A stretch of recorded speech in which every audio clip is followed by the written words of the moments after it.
Greetings, Perl citizens. It is I, your fearless leader, Will the Chill. You may also know me by my legal name, Will Braswell. And we are coming to you live today with today's episode of the Perl Town Hall, episode number 7.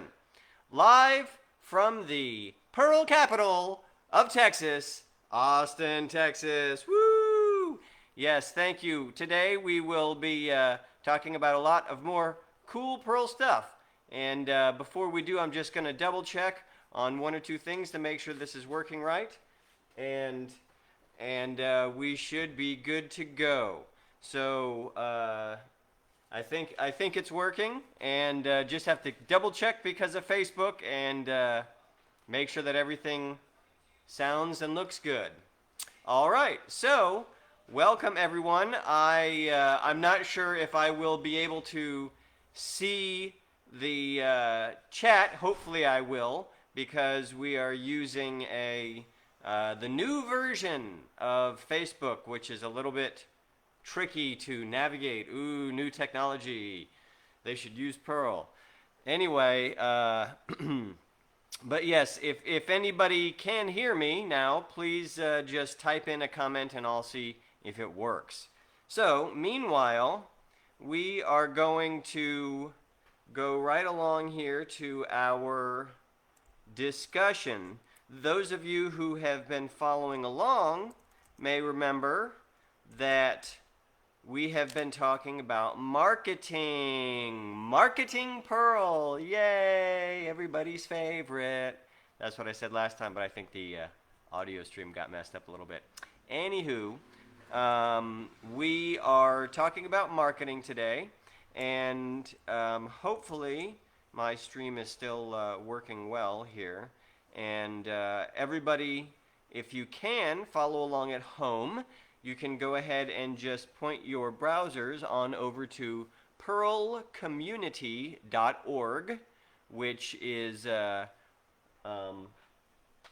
right here for your reading and viewing pleasure, and also /marketing.html. So perlcommunity.org/marketing.html. That will get you to today's page, and we're going to view a little bit more of the ideas involved in marketing Perl. So, last week we covered podcasts and webisodes, which is, this is a webisode. This is essentially a television show online called the Perl Town Hall, as you know. We also covered brochures. We did some example brochures. You can go back and look at that. Talked about promotional merchandise, and I showed some merchandise. I didn't bother showing any of my Perl stuff, but we have so much of it. And we ended on talking about white papers and research papers, which is the highly technical side of things.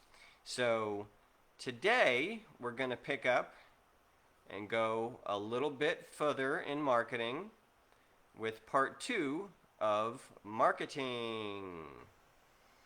Let's see, maybe I can paste a link here and see if it works. All right, there you go. I pasted a link to marketing, and we'll see if that works for anyone. All right. So, for marketing, today we're going to start talking about the news articles and blog post. Okay, so this is essentially what we're calling the modern equivalent of newspapers and magazines. Back in the olden days, when I was a kid and a teenager, 20 years ago, there was a lot of newspapers and magazines, and in fact I still do enjoy having quite a few different types of newspapers and magazines. I actually received the Texas Co-op Power magazines, which are fun. This is an article about hog heaven. Yes, people here in Texas that love to have giant hogs as their pets. And also we have the local the local newspapers that come, Community Impact, for here in the North Austin area, with all kinds of information and local coupons and so forth.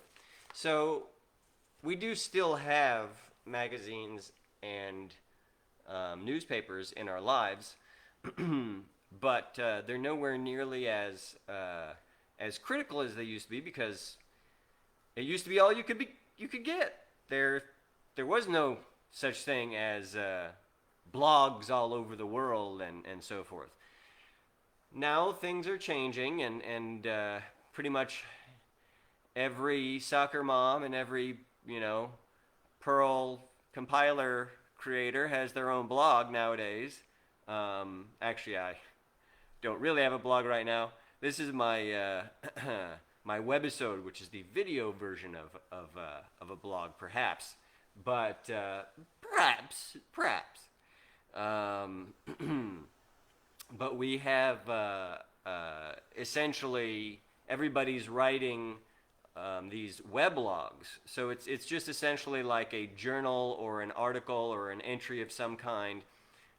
Some of them are very technical in nature. They have a lot of source code and stuff. Some of them are just about, what kind of car I bought today, or what kind of recipe I'm making tonight. So we watched the show about the lady who was making all of the Julia Child recipes, and she had to write her blog posts every night in order to show that she had achieved that, and it was a true story. So blogs are a big thing, and there's a lot of very popular blogs that make money through advertisements or sponsorships or selling products.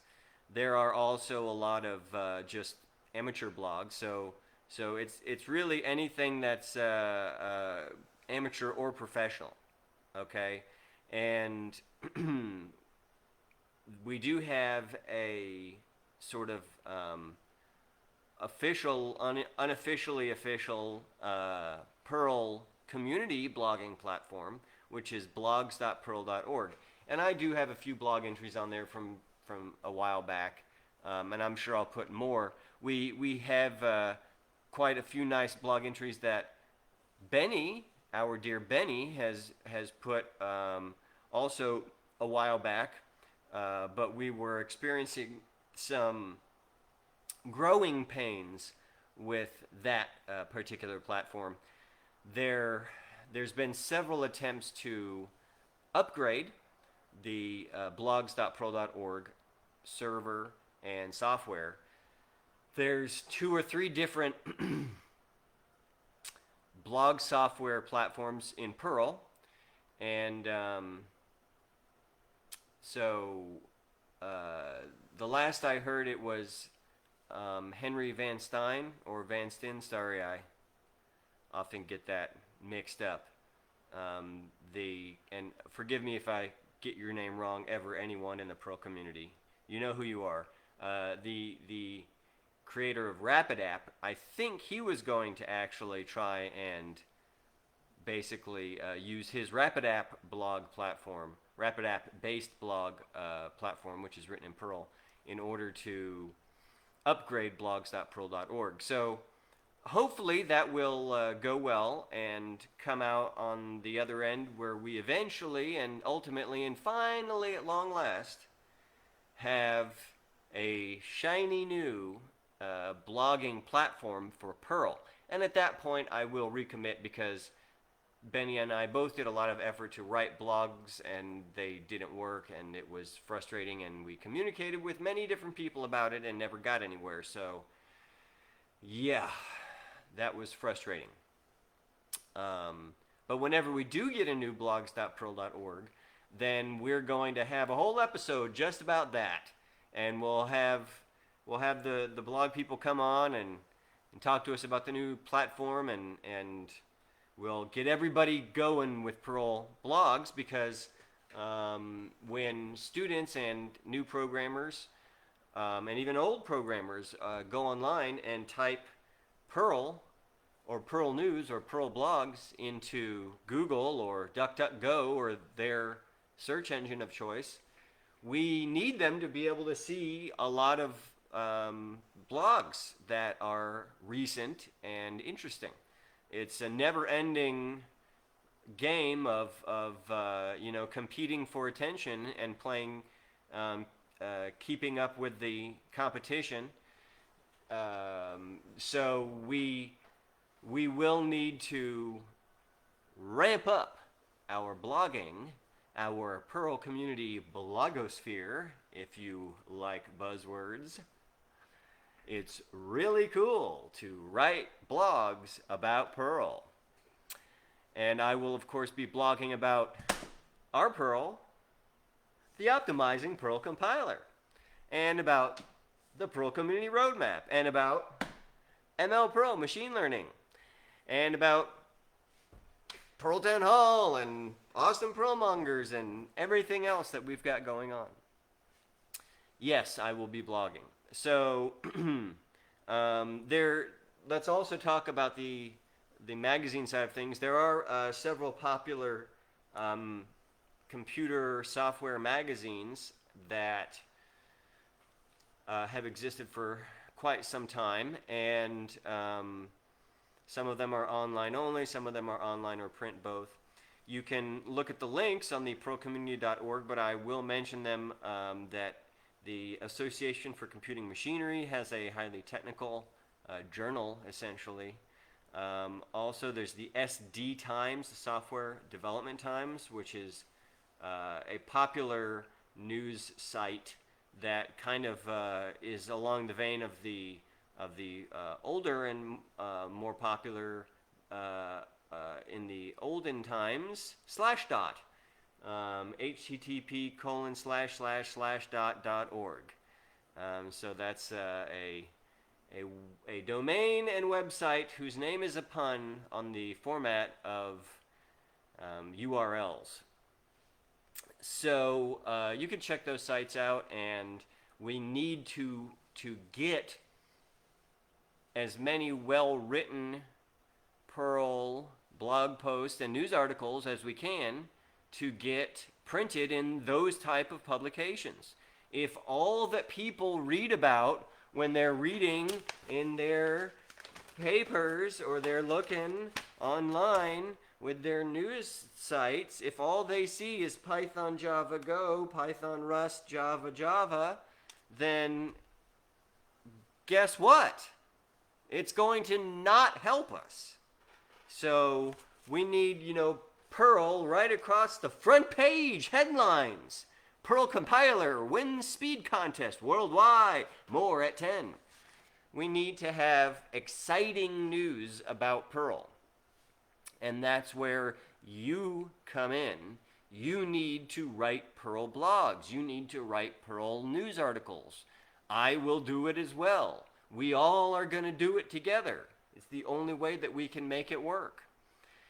So the content that we're putting inside our news articles and blog posts is not necessarily dissimilar to what we already have talked about with the webisodes and podcasts. In other words, the stuff that you hear coming out of my mouth right now.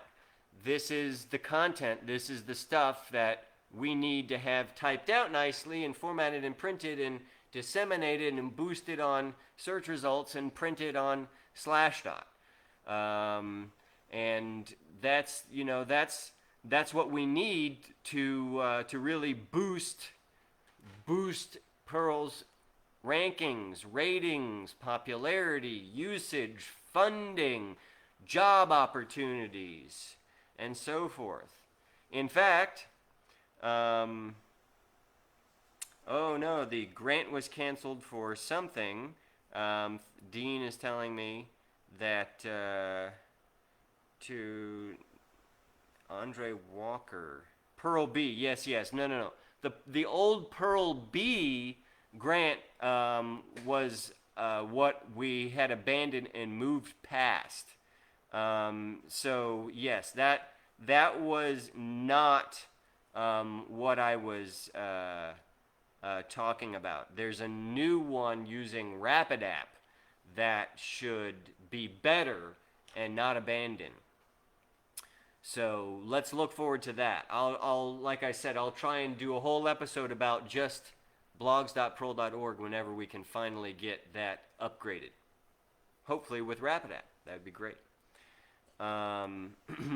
Thank you, Dean Hamstead from Sydney Prawnmongers. Throw another shrimp on the barbie. Bet you hate that stereotype of your nationality, but you're stuck with it. Yes, well, g'day, mate, and thank you very much. Yes, I do appreciate the link, Dean, and that was the old Perl grant that got killed. That was not the new thing. So, back to news articles and blog posts, content. The content is not dissimilar to what we've already talked about with the webisodes and podcasts, such as the Perl Town Hall TV show that you're watching right now. But it's maybe a little bit different. Some of the stuff that we've thought about that could go well into blogs or news articles, you could put Perl tips and tricks. That a lot of the stuff with like Perl Maven and which is a great resource, and also Mohammed Anwar's Perl Weekly Challenge, which is posted on blogs.perl.org, by the way. So great job, Mohammed, and everyone else that's working on that. Those are the kind of those Perl Weekly Challenges, that sort of thing. That's great. We have to keep doing that because it's gonna keep boosting us in the search ratings. When people look for content, they will see there's new content, weekly content. Also, there's the traditional Perl Advent, which comes during the Holy Christmas holiday season, and usually I'm busy coding away on a new version of the RPerl optimizing compiler.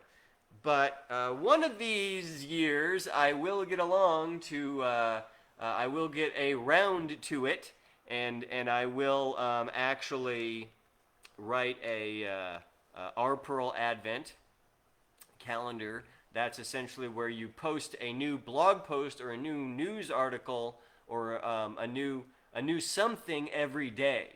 And that's a traditional thing that the Perl community has done for many years, and it's a really awesome tradition to have. It's really cool for those that actually create the Perl Advent calendars.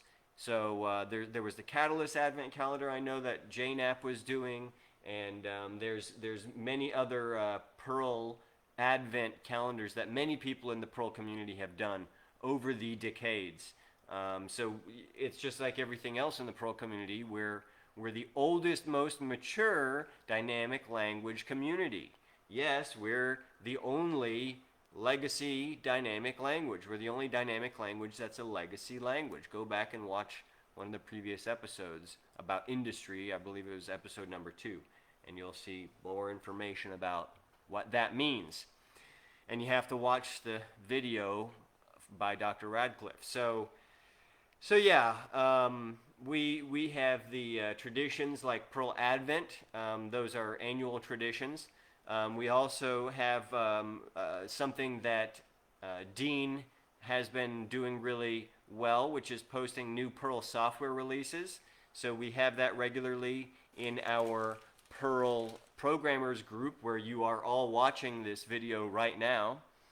This Perl Town Hall series is currently exclusive only to the largest and most official Perl programming group on Facebook, Perl Programmers. So thank you to everyone in the Perl Programmers group for making this show and platform viable and a success. So yes, Perl has, we have a lot of Perl software releases that we can thank Dean for finding those on almost a daily basis and posting the coolest, latest Perl software that's been released. They just had like a Lemon LDAP and Source Hut, which is kind of tangentially related, and other source code releases that Dean has been digging up from down under. Yep, down there in Sydney, Australia. So thank you, Dean, for continuing to have posts, making posts that have to do with cool Perl software releases. Also, another thing that could be posted about would be frequently asked questions. You could write up some things that you yourself found interesting about a particular Perl project or some aspect of Perl or something. Of course, there's a ton of material that we are currently going through that is available to use as topics of interest here, right here, in the one, the only, the semi-official, as usual, Perl Community Roadmap. So if you go to perlcommunity.org, you will see the all the different categories of information and Perl projects and efforts to boost Perl, and as we say, to put Perl back on top. Or perhaps to make Perl great again. Yes, I know. It's not a partisan gimmick. It's a non-partisan bringing together of the hearts, minds, and souls of all of us here in the Perl community worldwide. So you can write about stuff in the Perl Community Roadmap. I would love to see that. You can do developer spotlights. This is where you choose a Perl developer. Could be yourself, could be someone else that you know, could be someone you don't know but you've always wanted to know them, and you reach out and contact them and say, hey, can I shine the spotlight on you for a minute and write a little blog post about you, or write a news article about your latest projects or whatever. People would love to talk about their own projects. That's what people want to do, is talk about their things they're interested in. That's, one of the most important aspects of how to win friends and influence people. So other ideas, of course, there are those of us that rely on Perl for our livings, full-time Perl programmers, people that are perhaps entrepreneurs in Perl. If you have started your own Perl company and so forth, then you can write a blog post about your company, or you can create some news articles about your new products and services that your company is offering to the Perl community. And maybe it'll get picked up on Slashdot. Who knows? I mean, there's no reason why it couldn't. We need to show them that Perl's not dead. They love to say that, but we all know it's not true. So you can also, again, as mentioned previously, you can write highly technical blog posts where you're actually solving some in-depth coding problem. There's nothing wrong with that. People love reading technical stuff because it teaches you stuff. It helps you understand what this other person was working on. Maybe I can use that in one of my projects that I have some ideas about. So it's very useful to create technical blog posts as well. Highly technical. As technical as you want. Copy and paste your source code. Bonus points if you can get the code highlighting on. So, and of course, last but not least, just interesting Perl projects themselves. Like, hey, here's a blog post that Dean is going to write about Lemon LDAP, the lightweight directory access protocol, if memory serves. I had my own LDAP server Back in college, back at Texas Tech University, guns up, yeehaw! Yes, I am a proud graduate, one way or the other, of Texas Tech University. And when we were there, this was before we had all these smartphones and Google phones and cloud with the address books that are ethereal and follow us around. So those of us that had a lot of contacts, because I was a mover and a shaker on campus, I had, a couple hundred contacts that I needed to manage. Email, primarily, but other things as well. So I was running my own LDAP server, and I was using some Perl code to interface with it in some way. It wasn't Lemon LDAP. It was something else. But it's just my experience with LDAP and Perl back in college.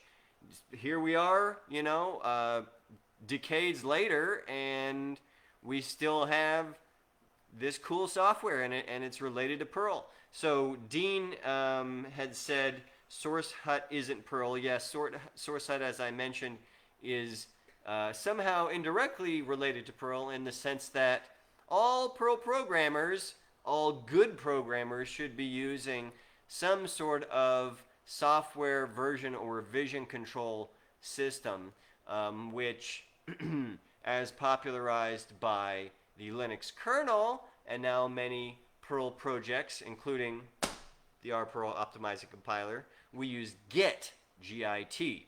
And I am actually promoting all new projects, such as ML Perl and the Perl community, to go onto GitLab. Although there are other possibilities. Bitbucket is one, and SourceHut is one as well. So SourceHut is kind of newish, and it's this sort of modular thing where you can build your own custom web-based Git system, I guess. That was my understanding of it, and Dean can come on and tell us more about that later. Maybe we could do a show about how to set up Perl and SourceHut at some point. We have a question from our very good friend, Mr. Mokapati. Hello, sir. I'm very glad that you could join us today. So the question is, do you have any production experience with FFI, which is the Foreign Function Interface, ? How does it compare with XS or SWIG? Okay, so these are, this is a relatively technical question about Perl libraries, and I'll take a moment to just talk about this, and then we'll move on. So, starting with the most basic thing, XS, which is the extension system for Perl. And this allows you to write extended subroutines in a hybrid language that's somewhere in between Perl and C, but it kind of looks like a dynamic assembly language. But it essentially allows you to write the same code that interfaces with the Perl interpreter, which is written in C89. So basically, for people that are writing very advanced Perl code, you will, one way or the other, you will end up using or writing XS code. And here's why. You have to use XS code for two very important reasons, which you can't really work around. You have to use XS at this point, pretty much, either directly or indirectly. So the first reason is if you want to speed up your Perl code super duper fast, so that as when you run the RPerl optimizing compiler, your code will run really fast. In order to achieve that, you are going to have to use XS in some way. Okay, and there's a lot more to that, which I'll mention a little bit more in a minute.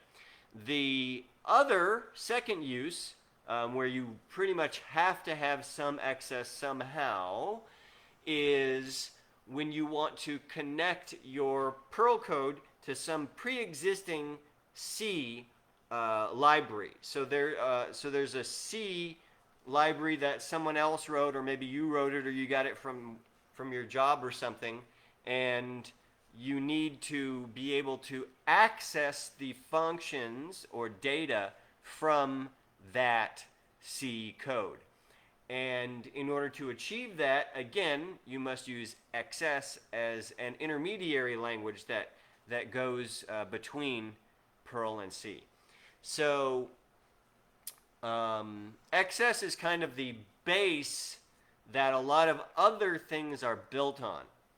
Now, I am not an expert in either SWIG or FFI, so I don't want to talk out of turn about those, but I will mention that the primary uses of SWIG and FFI, as far as I understand and have looked at them, is to connect, again, as mentioned, to connect Perl code to some C code or some other language that's not Perl. And this is generally used because you want to have some code that runs faster than Perl is capable of doing. Perl is a high magic, high dynamic language, which pretty much means the same thing, dynamic and magic. But without getting into all that, there really is kind of a hard limit that you can't run any faster than this limit when you're running in pure Perl code. So when people hit that limit, which happens more often than you might think, then they end up either writing their own XS code, which is really tedious to me. Okay, it's tedious. I don't like writing XS code. I have no interest in writing XS code. Or they can use a library that kind of is on top of XS or controls XS, or maybe perhaps somehow works around it, although I'm pretty sure they all have to go through XS, such as the foreign function interface or SWIG. Now, that being said, I am somewhat of an expert on the inline modules and the inline system, which is created by Ingi.net, formerly known by his previously legal name, Brian Ingerson, and his assistant, Neil Watkis, if I remember correctly, that they created inline C and inline CPP, and then there were some other inline stuff that came after that. But really what the point of inline C and CPP is, again, similar to FFI and SWIG, you're connecting together some Perl code and some non-Perl code, in this case C or C++. So the reason why I know quite a bit about inline C and inline CPP is because those are the systems upon which the RPerl optimizing compiler is built. In fact, RPerl generates some special code that interfaces with inline CPP. And then inline writes its own XS code automatically for you, and then XS again is the mechanism used, and the underlying mechanism used ultimately to connect together the Perl and the C. So there's several layers. It's kind of like the Perl interpreter that's written in C, then XS, then inline, and then inline C and CPP, and then RPerl, the C++ code generated by the RPerl optimizing compiler. So there's quite a lot that goes into that. But yes, I obviously I have used RPerl in production with my job and my clients, and anyone who is in need of programming assistance for an amateur or hobby project can talk to me online. And also we would love to have you check out our Patreon, please. if you go to patreon.com/ourpearl.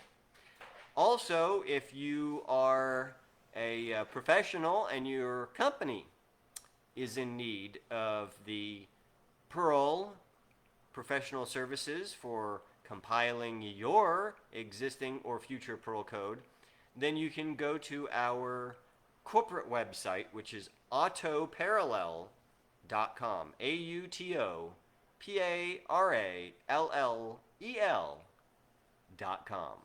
Autoparallel. So I hope that answered your question, Mr. Mokapati. You can let me know if that was a good answer, or if you have any follow-up questions. I would be happy to answer them. Now, moving on, just to finish the thought here with our news articles and blog posts. Really, the goal, okay, is to inform readers. And we're informing them about what? About Perl news, essentially, recent events, and other Perl items of interest. So we're informing our readers. That's the whole point of writing news articles and blog posts about Perl. So please write those articles. Please post them, and hopefully we can see some progress with that. Now, moving on, that was quite enough about news articles and blog posts. I'm going to talk about infographics and banner ads. Yes, that's right. Infographics and banner ads. So, as they say, a picture, ding, is worth 1,000 words. Well, I don't know if it's really worth that many words, but graphics certainly are very useful for visual learners. So, infographic means informational graphic. Okay, so this is a digital graphic or collection of digital graphics that is meant to visually convey some complex subject, and hopefully to convey it in a way that is ultimately easier to understand or quicker to understand than if I was to show you 100 words or 1,000 words or a bunch of data points or a bunch of source code or just even some illustrated news articles. That still has a bunch of text in it that you have to read. Now, infographics certainly can include text, but the name is not infotext or article. The info is the word is infographic, and so there's this emphasis put on graphic. Okay, and we want it to be visually appealing, and we want it to be visually stimulating. It should have color. It should have shapes to it, like I'm on stage throwing shapes. Okay, it should have actual data, real data. I don't mean Lieutenant Commander. I mean numbers and letters and little pie charts and subcomponents of a larger graphic. However it is that you want to lay it out, there's a limitless number, an infinite number of random combinations of basic graphical elements that you can use. The sky is the limit. As we like to say, shoot for the stars. Even if you miss. Wait a minute, no. Okay, hold on. Strike that, reverse it. We're going to say, shoot for the moon. And even if you don't hit your target, you'll land among the stars. So, yes, we have to have this very upbeat, optimistic, high ideals, big ideas, grand challenges, laudable goals, and all of these things are what we base our infographics upon. Now, obviously, you can't cram all of those things into just one infographic. If you could, it might be, you know, cover a whole wall. But what you can do is you can have several different infographics, okay? Each one can be used in a brochure or in a web page, or even mix it in. Put one in your blog post, or try and slip it into a news article. You know, I don't know, maybe it shows up on the front page of your newspaper. Hey, here's an infographic right here. Population changes. It's really just a bar graph, but you know what? People like to look at things. They like to see this bar graph is a different color than this one right underneath it. Oh my goodness. So I'm going to care about population changes now because of these two different. This one's blue, and did you notice this one is orange? Wow. Did you know that, Benny? It's amazing. It's amazing. So splash some color in there. Put some interesting numbers that they didn't know about. Wow. I didn't know that 80% of all the Perl programmers are the coolest people in the world. Well, maybe not quite that high, because you know there's those other Perl programmers. But all of us here watching this show are the cool ones. And we're the ones that are going to make infographics, and we're the ones that are going to follow the community roadmap, and we're the ones that are going to put Perl back on top. So there's a lot of templates that you can actually download for free or for nominal fees online that can be used for putting together infographics. And I myself will admit that I've already started looking into it a bit and will be making some infographics in hopefully the not too distant future. Perhaps even next Sunday AD. So I'm just a normal Perl programmer, not too different from you or me. But we also wanted to talk about the banner ads, okay? So these are both different types of marketing materials. Banner ads are usually thinner and wider, and infographics are usually bigger and more rectangular or square. Although there's no official rule of what it has to be, it's just that when the internet was evolving after Al Gore and St. Larry were connecting together all those series of tubes and pipes, as previously discussed, then we ended up with sort of the default format, which is, I guess, the less intrusive type of advertisement, where basically a thin strip of your computer screen, usually at the top or the bottom, is in a paid advertisement or some marketing material, or a link to an affiliate, or a coupon of the day, or whatever it is. And usually the idea is that it's sort of a two-part system.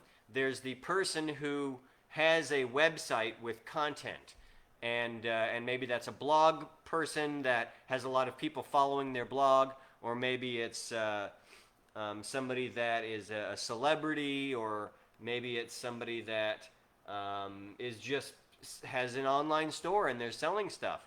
And so what they will do is, since they are sort of driving their own traffic to a certain extent, because they have their own content, then they can put a banner ad on their website, and every time someone comes to their website and actually clicks on that banner ad, then they will get paid a small amount of money. And this could be quite useful if there is a synergy with the other side, which is the group that wants you to click on the banner ad to look at their product or service or whatever it is that they're selling or advertising to you. So that could be another company that has a similar product or service to that which is featured on the website, or it could be something unrelated, or it could be a thing about the Perl optimizing compiler. Who knows? It could be something about your favorite Perl project, and that's just a little skinny graphic along the bottom of someone's screen, but it's got a little Perl logo, or it's got a little Lemon LDAP logo, or it's got a little Roadie, the Perl Roadrunner logo, and Roadie's running across the bottom there, or whatever it is. And that, that draws their attention down there, and they say, I'll click on that too. And it opens a separate window usually so that it doesn't cancel out whatever they were doing on their main website. But this is one of the most common forms of online advertising. So we don't want to be left behind, obviously, in the new world of internet sales and marketing. And having banner ads is like the most basic, entry level thing that we can do. There's, of course, all kinds of other stuff like search engine optimization and Google AdWords and so forth. But what's the use of having all that if we don't even have our own infographics and ads and websites ready? So we have a long way to go in the Perl community, but one of the great things that we're building out right now through the Perl community roadmap superstructure is nearly 100 other websites that will eventually go up, all of these Perl domains that will essentially be for this one, you can click and go to the perlinfographics.com. That's a website. It's live right now. It needs you. We need you to help. We need your Perl website assistance to build perlinfographics.com. So that's just one example that we're building out all of these websites, and we could have hundreds of infographics that explain every different aspect of Perl and why you should be interested in Perl and why you should use Perl. And people can download these and email them around to all their programming friends and print them off and put them in their PowerPoints and use them as handouts during business meetings. So right now we don't have a whole bunch of Perl infographics. We need to, and that's something that should demand some attention from us. So we would hope to see more Perl content being created, and infographics are part of that. So just briefly to mention, what are the kinds of things that you would put in a Perl infographic? Or a banner ad. It's not too terribly different than what we've already discussed from brochures and flyers on the previous episode, okay? So again, we're talking about things like industry trends. Where do we see things going over the next few years? Where are things right now? Machine learning, that's going up, the cloud, this and that. What are the industry trends? We also would have business analysis. Which companies are doing well with Perl? Which companies are doing not awesome? And where are the jobs and so forth? We could talk about new technologies. Obviously, the latest and greatest Perl technologies that come out. This is the sort of obvious Perl news that we keep talking about over and over again because it's the same thing that we have to keep coming back to over and over again. Also, there's going to be a lot of other obvious components to this, charts, graphs. Like your old lovable pie charts, your bar graphs, like we were looking at on the newspaper a minute ago. Any sort of any sort of graphical representation of data that you can come up with. Scatter plots, line graphs, functions, any sort of visual aid to learning. And also, you can again talk about corporate stuff, talk about software sales, talk about any sort of business-related opportunities that could be of interest to the Perl community. And I'm going to try and remember to mention a Perl job opportunity at the end of this video, and hopefully I won't forget. Let's take note of that so that I won't forget. Okay, so we have this idea again that sort of like every major Perl project should have up-to-date infographics. If you're running a major Perl project, which guilty as charged, and you do not have up-to-date infographics, again, double guilty as charged, then shame, shame, shame. Oh wait, no, that was a different word. But close enough. And you should be getting on that. I should be getting on that. I need to create more up-to-date infographics about the R Perl Optimizer Compiler, about the Perl Community Roadmap, about machine learning in Perl. All these other things that we're working on, we need to have up-to-date infographics. Okay, so anybody that wants to help creating infographics, let me know, and we can team up and make it happen. These are, of course, especially important, as mentioned, for business meetings. You want to hand these out at any sort of business meetings you have, and also computer conferences.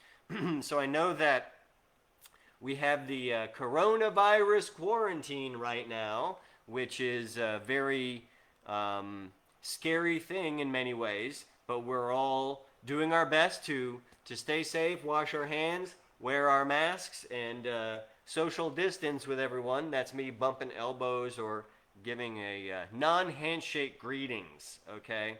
So you can continue to do Perl-friendly social distancing while at the same time distributing infographics to all your friends, family, and coworkers.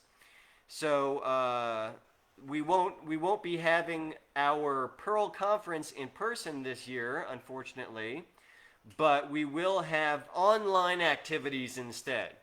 And I will be very excited to make some announcements about that when the time is right and we get a little bit closer. But we will have some special activities this summer related to the Perl community and related to our beloved tradition of having Perl conferences. So hopefully infographics could play a part of that. Who knows? There's going to be a lot of stuff going on. But whenever we have the computer conferences start back up in real life, and we're actually out there handing out paper copies of stuff to people, along with our beloved trifold brochures, we should be including infographics as well. So yes, start working on them now. Let's get perlinfographics.com up and running.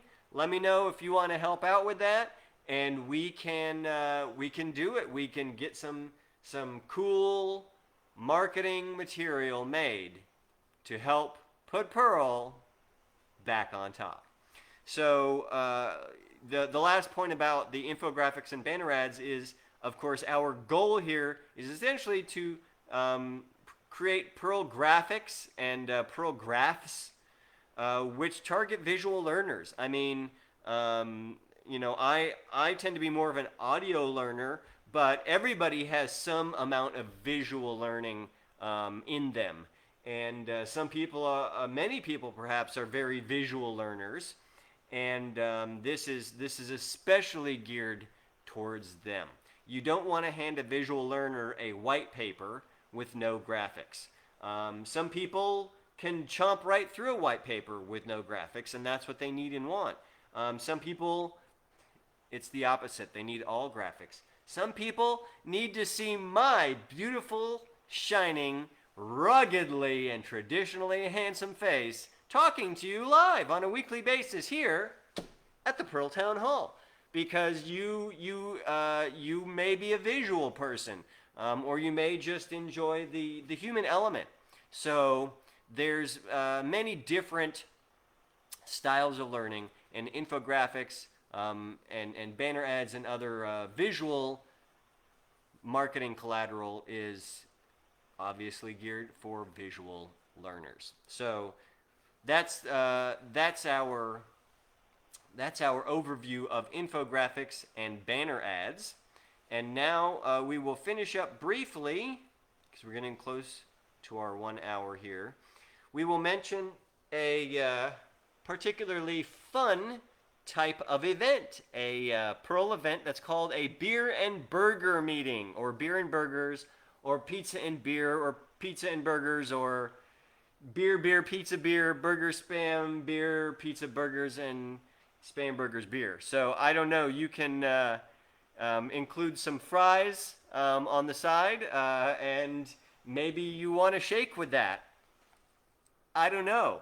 But whatever it is, you're going to raise your cup and say cheers, or some other fun toast to Perl, and drink your drinks, drink your beer, drink your wine, drink your water or milk if you are like me, and eat a nice big juicy beef burger or veggie burger or slice of pizza, whatever it is. It's going to be delicious. And you know why that's important?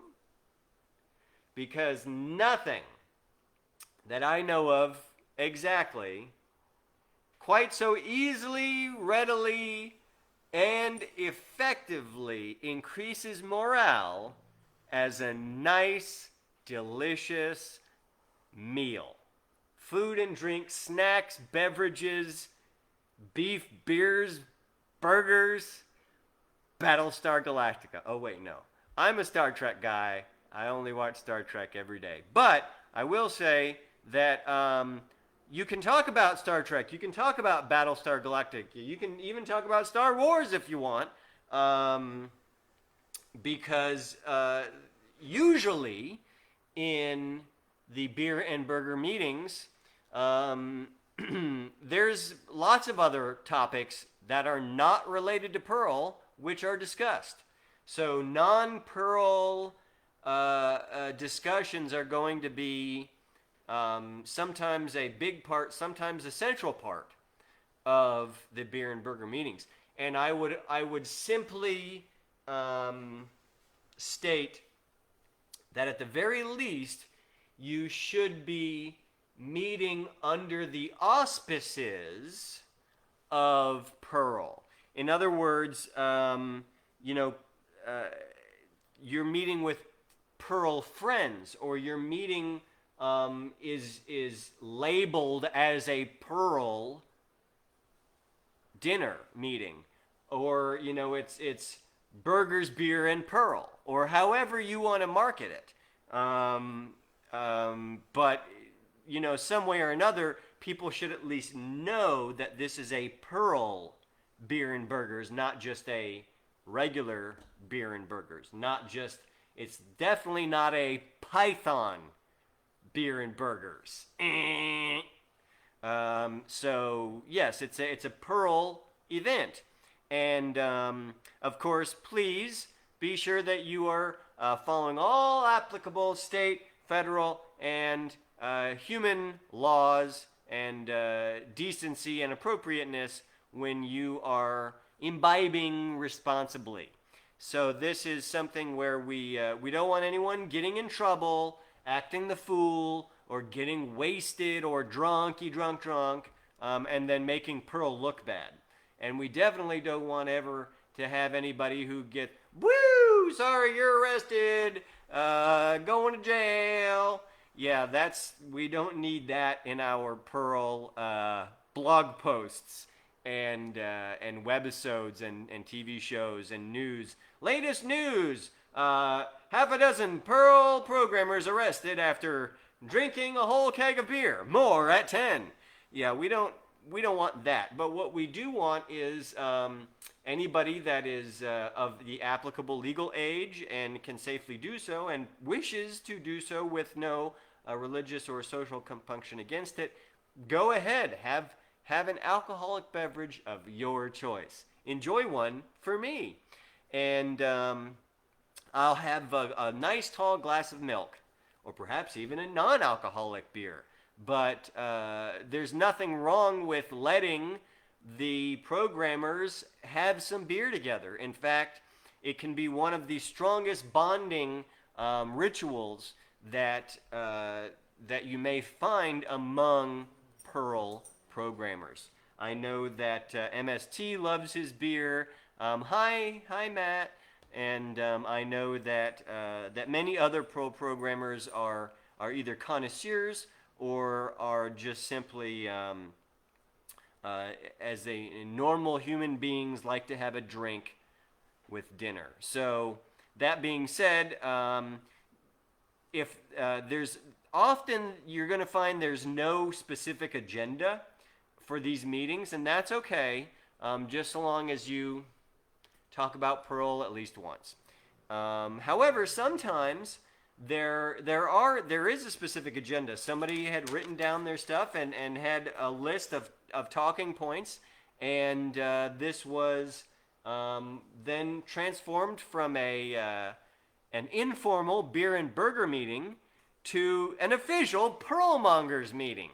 And you know what? Everybody still got to chomp down on their burgers and drink a nice beer, but we also accomplished some set of tasks and discussion points and goals on an agenda. So if you have a Perlmongers leader or organizer or a president of the local Perlmongers, then you can have that person write up an agenda and make some beer and burger meetings. This is one of the things we love to do for the awesome Perlmongers, at least once a year. Usually more often than that, because it used to be that our only meetings were beer and burger meetings, and then we sort of mixed it up, and I know a lot of other Perlmonger groups around the world. It's sometimes it's their only meetings that they have are beer and burger meetings, and that's okay as long as they don't forget that they are Perlmongers. So you should still be talking about Perl topics, and you should still be promoting Perl and making some progress in Perl somehow during each beer and burger meeting. Max, brilliant. Yes, Star Wars is good, and you know what is even better? Star Trek. Oh, yes. But thank you, Max. Yes, we do like Star Wars as well. And may the Force be with you. Oh wait, no. Live long and prosper. So yes. Just to close up the idea here of beer and burgers, you can have an agenda and make it an official Perlmongers meeting, and that's totally legitimate. And our goal, again, is to bring together friends over some nice, frosty adult beverages. So, and of course, promoting Perl, marketing Perl, putting Perl back on top, making Perl great again. This is what everything we're doing is aiming towards. So we will stop there for the day. We have passed our 1 hour mark just by a bit. And I will finish today with a job opportunity, a Perl job opportunity that has just been emailed to me before this TV episode. So today we will have our first ever Perl Job Corner. Yes, this is the corner of the show where we highlight a specific Perl job opportunity. So I have made some friends online among quite a number of different Perl programmers, and one of them that's been chatting with me over the past few months is putting together some Perl servers, and they have an online platform that is related to housing and I don't want to give too much away, but generally helping people, I believe, in some way either find housing or promoting, advertising, or supporting that in some way. So I don't receive any endorsement monies for making this part of the Perl Job Corner. I'm just passing along the information to you, the loyal members of the Perl community. So this group, I believe, is headquartered out of California. They have several offices in California, in fact, and the job would be for someone who wants to move or live in California and work in the office. It's a full-time Perl programming position. It's an internal programming job. So you would work for a real company in California that has several offices, and your full-time job would be programming Perl. So if you may be interested in this particular job, or if you know someone that is, this is a unique and rare opportunity to advance your Perl career. And this particular Perl job is exclusively available right now as advertised live on the Perl Town Hall. So there you have it, your Perl Job Corner, and you could have a new Perl job waiting in your future. Thank you, everyone, for joining us this week on our episode number 7 of the Perl Town Hall. We hope that you have enjoyed our ongoing discussion about Perl marketing, which we will continue again in our next episodes. And we hope that everyone has had a fun time and a educational and enlightening Perl Town Hall experience. So, with that, I will bid you all adieu, and as always say, this is Will the Chill, coming to you live from the Perl capital of the world here in Austin, Texas, for the Perl Town Hall.